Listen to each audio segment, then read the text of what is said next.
How to turn a keynote speech into $1 million contract. This is one of my favorite all-time topics in all of the speaking business because I've done this for 25 years. Here's exactly how you do it. Let's say you get booked for a keynote speech. Let's say it's at Microsoft. It's at Caesars Palace in Las Vegas. Let's say they're paying you $20,000 for the keynote speech at their national convention. All right, typical scenario. You take $10,000 of the $20,000 that they're paying you to do the keynote speech, and you invest that $10,000 all in proprietary research on the organization, let's in this case Microsoft, learning every single thing you can with a whole proprietary research system. Cost you $10,000, but you will find out information in proprietary research that even the senior executives in the company don't know. I've literally been doing this for 25 years. We built an entire business with offices in 10 countries literally doing this one major thing.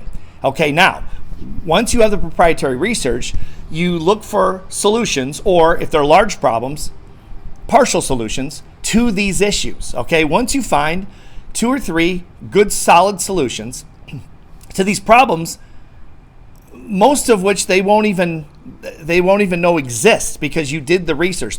Companies don't do internal research like this at this level. Okay, whole other topic for another video, but bottom line is you do the research. Then you package the entire keynote speech around all of the research. You present the problem, and the last 20% of the speech, you offer the solutions or partial solutions within the context of your content. Okay? It's got to be something you can actually solve or your organization can solve. It's got to be in that framework, okay? And here's what happens. Let's say Bill Gates or whoever the dignitary is at Microsoft, the national convention, sitting in the front row. They're always right in front of you at the national. And he'll walk up to you afterwards, or she'll walk up to you afterwards, and the audience is clapping, and he or she will say, "Good job, thanks for coming, that was really good." And they'll say, "Call me on Tuesday when we get back from the meeting, and let's talk next steps. I really like some of these ideas. I have no idea how you found out all these things.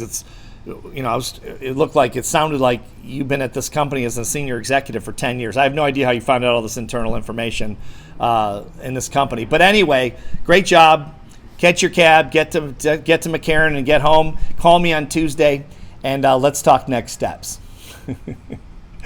Then, of course, you talk to them and you offer those suggestions. We did it for sales teams for 25 years, and then the president, who I can get on the phone typically for 3 or 4 days after the meeting ends, and they say, "Call my national sales vice president, tell him I told you to call him, and let's get this moving. Give us a price. Let's get this thing going. How long a contract it's going to be." That's how you turn a keynote speech into an actual business, not just giving speeches, running around from airport to airport, town to town like a hamster on a wheel. That is not a business.